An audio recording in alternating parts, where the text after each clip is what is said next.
Welcome back. In this video, we're going to tackle a procedural tile texture. And these are going to be tiles that would be suitable for using in a bathroom or a kitchen scene. And they're going to be pretty simple with not many nodes used. And we're going to start looking at framing up our nodes just to keep our much larger node trees in good order. Okay, so here we are back in our course materials.blend file. And I just want to make a few adjustments here just because we're going to be working with a plane in this scene. So I'm going to hide my grey backdrop in both the viewport and the render, and I'll do the same with the ecosphere. I'll go to my camera view, and you can see, if you've not already noticed, I've changed the resolution to 1200 by 1200 just to give us a square camera view.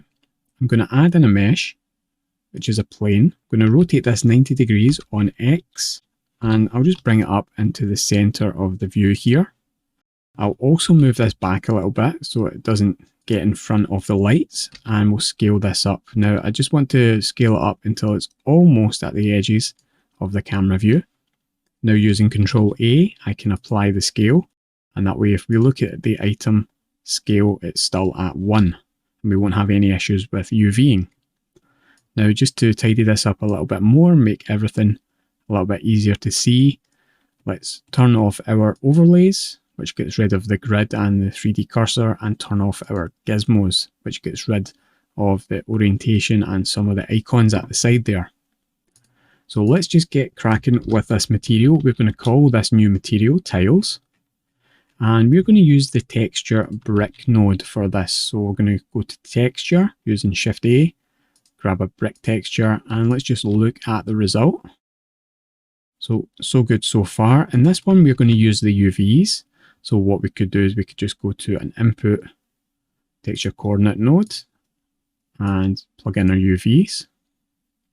We're also going to be using UVs for any other maps we use in this particular material. Right, first off, I don't want to have the brick layout for these tiles. I just want them to be stacked on top of each other.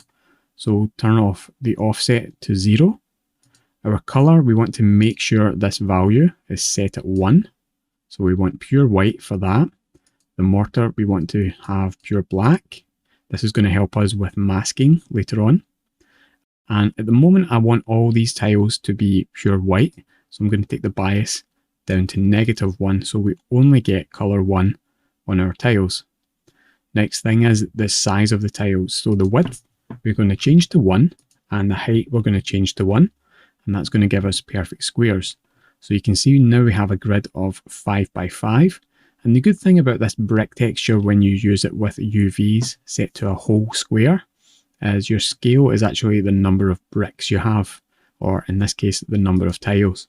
So I want to make these slightly bigger while I'm actually working with the bump map. So I'm going to change that to a scale of 4. And let's just look at this close up. So at the moment, you can see that we have a slight gradient. And you can also see when we're looking at it from a distance, our mortar is a little bit too thick. Now, there is one thing that I want to do, and that is make this bevel much bigger. And luckily, when we change mortar smoothing, it actually has the effect of eating up some of that mortar size. So let's take the mortar smoothing to about 0.8. And now we have much thinner mortar. And I think this is just about what I want. Now we can use this map directly in our bump node. So let's go to a vector bump. We'll plug the normal into the normal input, and we'll plug this color output from the bump texture into the height input, and let's look at the result.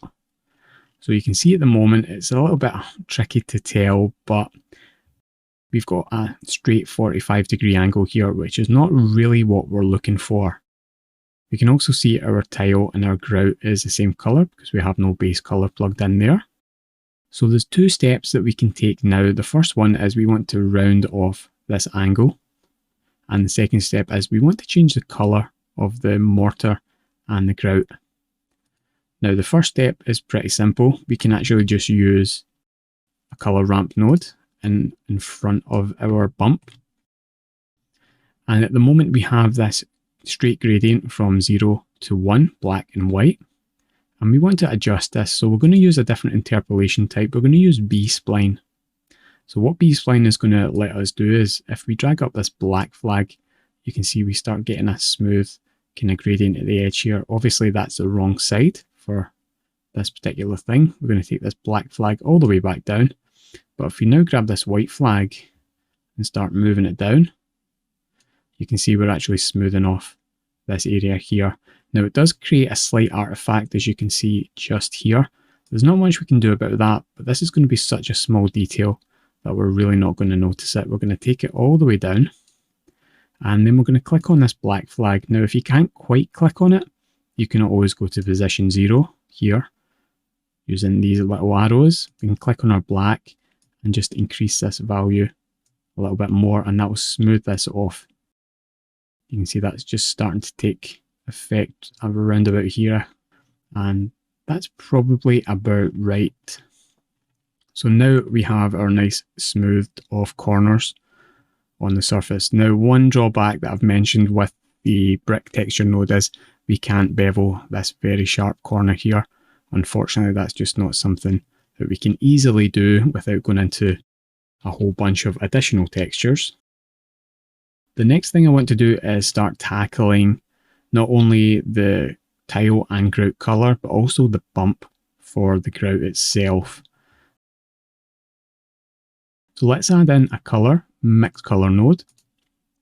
We'll plug the result into base color. And just so we can see clearly what's happening here, let's make one of these values green and the other one kind of pink color. And let's just plug this color straight into the factor. Now from a distance, this doesn't look too bad, but when we zoom in, we can see the side of our tiles actually has this little gradient on it, which is not what we want at all. So what we need to do is we need to create a new mask to mask this off. Now, if we look at our brick texture, we know two things. We know this mortar has a value of 0, and we know the top of the tile has a value of 1. So if we can create a mask where everything with a value of 0 remains black, and everything greater than that goes to white, that's what we would want to do. Now, you've probably guessed it already, but we can use a math node for that, set to greater than, and just using a threshold value of 0. So if we look at that result, you can see that we have our black mortar and our white tile. So if we look at our result, now you can see we have a clean edge around our mortar. So next, let's adjust those colors. Now our mortar, that's quite easy. We can just desaturate this value and just make it a little off-white. Not quite in the greys, but definitely not white. Something like that should be fine. The colour of the tiles doesn't really matter too much just now. Now we do need some more detail. I'm not going to add it in using colour. We're going to create a bump map for that. So just below the brick texture, I'm going to use Shift-A, texture. We're going to grab a noise texture. First of all, we'll plug in our UVs. We'll look at the result. Now we want the scale of this way up. So let's take it to, let's just plug in 630. We'll increase the detail on that. We'll increase the roughness a little bit as well. We don't want to do any distortion, and we want to add this in to our bump map. So at the moment, this is what we have. We have a kind of light grey and we have a white. Let's add a mix color node. Let's plug this value in on top. We are going to use our mask, so we're only affecting the mortar, and let's look at the result. So we actually have the opposite result of what we want here. Now we could invert this mask somewhere down the line, but it's actually just easier switching these inputs around. So now we have our mortar and we have our tile. Let's have a look at the result. So now you can see our mortar is a little bit rough. Now if I zoom out a little bit, maybe we don't just have quite enough noise in that. So I'll change the scale down a little bit. Let's change it down to about 500. And if we want, we could also go in and grab a color ramp, plug that in, and just make these values a little bit closer together, just to get a little bit more contrast in here. And that should hopefully change the bump a little bit, and even add in a little bit of variety by bottoming out or clamping some of these black values. I think that actually looks okay. Now, if we want, we could take this original noise map and plug it into our color as well. And that gives it just even more variety. I don't think it's super necessary, but it just means that in those flat areas, we'll have just a little bit more variety in color. As you can see, once we're zoomed out, you can barely notice any real difference with that mortar. You can just get the slightest idea that it's not completely flat or it's not completely uniform color. But I think that's actually going to do it for the bump portion of this. Now, since we have all our nodes for our bump portion done, what we can do is we can just frame these up. We can just click and select them all and use Ctrl J to add a frame. And if we go into our Node Wrangler here, you can actually see we have a button for frame selected. But we'll go into the actual node setting here, go to label, and we're just going to call this bump. And I also like to color my bump frame the same color as the normal node. So let's grab that, or in this case, it's a bump node. So it's just this kind of purplish color. We have our color node here, we have our mask. The next thing we want to tackle is our roughness. So just so that we can see things clearly when we do our roughness map, let's make this value completely black. And that way we get much better reflections on our object. Now at the moment we could use this greater than and plug it into roughness. And what we would get is we would get all our mortar being super shiny and all our tiles being super rough. That's not what we want. We want the opposite. Let's use a color ramp so we have a bit more control. Let's flip that color ramp. Let's look at our results. So immediately you can see our tiles become incredibly shiny. Our grout is incredibly rough. I might just want to go into the grout color here and just change this value slightly. Maybe bring in just a little bit less roughness. The fact that it has a bump map means that it won't really ever give you any kind of nice reflections. The black here, again, I just want to take this up a little bit and just make these reflections just a little bit more blurry. At the moment, we've got these perfect tiles, but what I really want to have in here is a little bit more variety. So I'm going to grab just one more noise texture. So texture, noise, and I'll just plug this in here. We'll plug in our UVs and we'll look at the result. So I think the scale on this is maybe just about right. Let's increase the distortion a little bit. So the idea behind this is what I want to do is I want to make it look as if someone's wiped the tiles down and maybe left some streaks. So at the moment the scale is 5. Let's take it down to about 3. We've got some nice streaks happening there. And now what I want to do is just put this on top of our roughness map. So I'm going to grab this mix node and copy it, or you can add a new one yourself. Shift D and plug this in front. And I'm just going to put this on top. And if we look at our result here now, we can see we've got all these swirls on the surface. What I can do is I can just adjust the factor here so we don't get as much. Now at the moment we're set to mix. I don't think mix is the optimum way to do this. Now if you're ever unsure what setting to use here, a good tip is using Alt and using up and down on your arrow keys to flick through these different settings, and you can decide what you want. As I go through here, I can see some that are affecting it more than others. I'm not really getting what I want, but what I could do is I could always find one that looks just about right, like subtract, and then I could adjust the values a little bit in factor just to get a more subtle effect. So maybe with the value about 0.3, that could be okay. One other thing that we could do is, at the moment, this noise texture doesn't have much contrast in it.